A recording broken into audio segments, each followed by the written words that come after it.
తెలుగు రాష్ట్రాల్లోని చాలామంది చాలా క్యూరియస్గా వెయిట్ చేస్తున్న ఒక విషయం ఏంటంటే పాస్టర్ డెత్ రిపోర్ట్. ప్రవీణ్ పగడాల గారి పోస్ట్ మార్టం రిపోర్ట్. ఇది మర్డరా యాక్సిడెంట్ అని తెలుసుకోవాలని ఒక తెలియని క్యూరియాసిటీ. ఎట్టకేలకు వారం రోజుల తర్వాత పోస్ట్ మార్టం రిపోర్ట్ బయటకు వచ్చింది. అది కూడా లీగల్గా. ఆ లీగల్ పాయింట్స్ కూడా నేను ఈ వీడియోలో చూపించబోతున్నాను.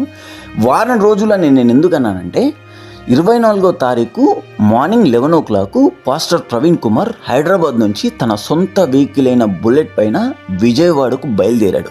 ఆ ఇన్సిడెంట్ జరిగింది రాత్రి. సో ఈరోజు 31వ తారీఖు, అంటే వారం రోజులు అయింది. ఇలాంటి వీడియో యూట్యూబ్ మొత్తం వెతికినా మీకు ఎక్కడ కనపడదు. ఎందుకంటే నేను రూమర్స్ని బేస్ చేసుకొని చేస్తున్న వీడియో కాదు ఇది. లీగల్గా బయటకు వచ్చిన పోస్ట్ మార్టం ఫిలిం రిపోర్ట్ని బేస్ చేసుకొని వీడియో చేస్తున్నా కాబట్టి, అంటే అంత డీటెయిలింగ్గా ఉంటుంది ఈ వీడియో. నేను ఒక వీడియో చూపిస్తాను చూడండి. దానికంటే ముందు నేను మీకు ఒక విషయం క్లారిఫై చేస్తాను. ఈ కేసుని ఇన్వెస్టిగేషన్ చేస్తున్న పోలీస్ ఆఫీసర్స్ ఎప్పుడు ఇది మర్డర్ అని ఎక్కడా డిక్లేర్ చేయలేదు, అండ్ ఇది యాక్సిడెంట్ అని కూడా ఎక్కడా డిక్లేర్ చేయలేదు. వాళ్ళు చెప్పిన ఒకే ఒక్క పాయింట్ ఏంటంటే ఈ కేసులో చాలా అనుమానాలు ఉన్నాయి, ఇంకా చాలా రిపోర్ట్స్ రావాల్సింది. మాకు ఇప్పటి వరకు దొరికిన ఒకే ఒక్క రిపోర్ట్ ఏంటంటే పోస్ట్ మార్టం రిపోర్ట్కు సంబంధించిన ఫిలిం రిపోర్ట్. అంటే ఆల్మోస్ట్ పోస్ట్ మార్టం రిపోర్ట్ వచ్చింది, కానీ ఫైనల్ రిపోర్ట్ రాలేదు. ఓన్లీ ఫిలిం రిపోర్ట్ మాత్రమే వచ్చింది అని చెప్పారు. పోస్ట్ మార్టం ప్రిలిమినరీ రిపోర్ట్లో అబ్రేషన్ ఇంజరీస్ ఉన్నాయి.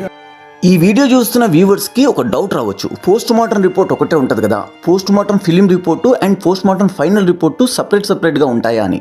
ఈ డౌట్ అందరికీ ఉండకపోవచ్చు, బట్ చాలా మందికి ఉంటుంది. తెలియని వాళ్ళ కోసం ఫస్ట్ ఇది కొంచెం క్లారిఫై చేసి తర్వాత నేను పాయింట్లోకి వస్తాను.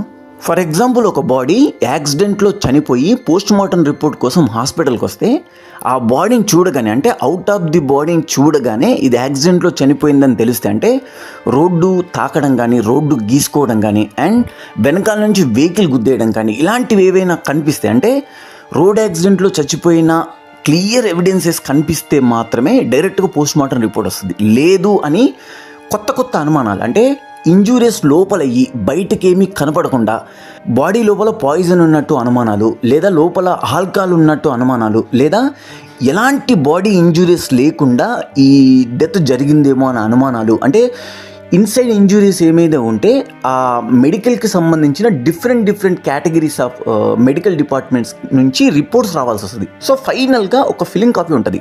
ఫర్ ఎగ్జాంపుల్గా మీకు అర్థమయ్యేలా ఒక డమ్మీ కాపీ పెట్టాను చూడండి స్క్రీన్ మీద లెఫ్ట్ సైడ్లో.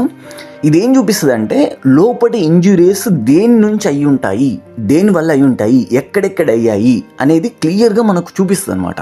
సో దీన్ని బట్టి కేసు ఇన్వెస్టిగేషన్ చేస్తున్న ఇన్వెస్టిగేషన్ ఆఫీసర్స్కి ఒక ఐడియా వస్తుంది, కాజ్ ఆఫ్ డెత్ ఏమై ఉంటుంది. అంటే ఏం తగిలి ఉంటుంది, రాడ్డు తగిలి ఉంటుందా, రోడ్డు తగిలి ఉంటుందా, లేకపోతే కట్టెలు తగిలి ఉంటాయా, ఎవరైనా బలంగా కొట్టుంటారా, ఈ బాడీలోకి పాయిజన్ ఏమైనా వెళ్ళిందా, లేదా ఈ బాడీలోకి ఆల్కహాల్ ఏమైనా వెళ్ళిందా, లేదా ఇంకేదైనా కారణాలు, అంటే ఊపిరాడకి ఈ బాడీ ఏమైనా చచ్చిపోయిందా, అంటే ముక్కు నోరు మూసేయడం వల్ల ఈ బాడీ ఏమైనా చచ్చిపోయిందా, ఇలాంటి కారణాలు ఏమైనా, అంటే అక్కడ జరుగుతున్న అక్కడ కనిపిస్తున్న పరిస్థితులకు వ్యతిరేకంగా అగెయినెస్ట్గా ఇంజూరీస్ జరిగినప్పుడు ఈ different categories of medical reports అనేవి కలెక్ట్ చేయాల్సి వస్తుంది. సో ఈ కేసు విషయంలో అదే జరుగుతుంది కాబట్టి పోస్ట్ మార్టం రిపోర్ట్ ఇంకా లేట్ అవుతుంది.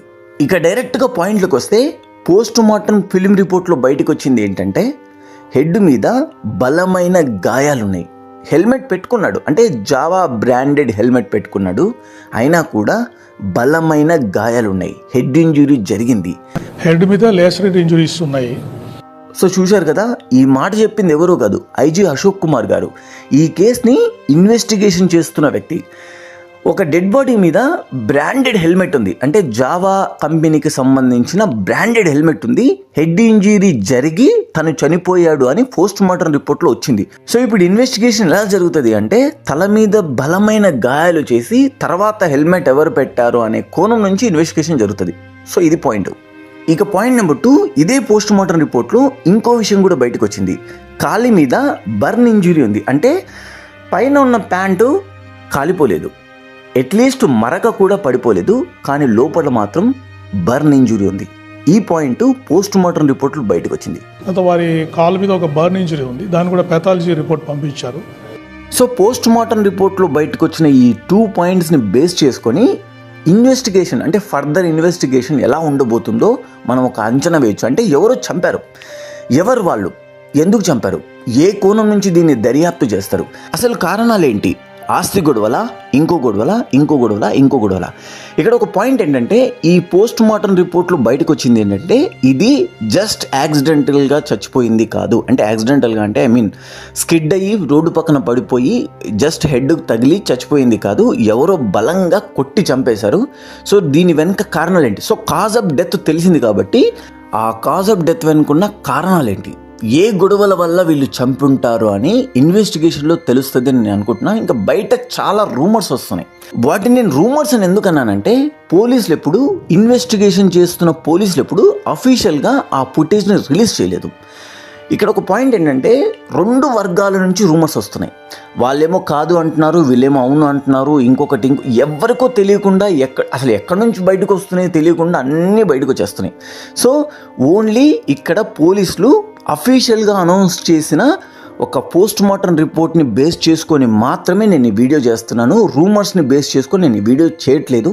సో నేను ఎందుకు ఇలా అంటున్నానంటే అఫీషియల్గా తనకు అన్యాయం జరిగింది అనుకుంటే అఫీషియల్గా మాత్రమే మనం వీడియోలు చేయాలి తప్ప ఒక మనిషి శత్రువైనా సరే, వేరే మతస్థుడైనా సరే, మన దేవుళ్ళను దూషించినా సరే ఒక మనిషి మీద బురద జల్లే ప్రయత్నం చేయొద్దు. అది మన సనాతన ధర్మం కాదు, అది మన క్యారెక్టర్ కాదు, అండ్ మన నేచర్ కాదు, అది మన సంస్కృతి కాదు, అది ఏది కాదు. సో ఒక ఫ్యామిలీకి అన్యాయం జరిగి అంటే ఆ ఫ్యామిలీలో ఉన్న పెద్ద దిక్కును ఆ ఫ్యామిలీ కోల్పోయి రోడ్డు మీద పడ్డది, జీవితం మొత్తం కన్నీళ్ళ శోకం మిగిలింది అనుకుంటే మాత్రమే నేను బలంగా వీడియో చేస్తాను. సో రూమర్స్ని నమ్మొద్దు. వాళ్ళ వెనుక పిల్లలు ఉన్నారు, వాళ్ళ వెనుక ఒక భార్య ఉంది, వాటిని కూడా మీరు దృష్టిలో పెట్టుకోండి అని చెప్పేసి చెబుతూ the Sivasri Rudra signing off.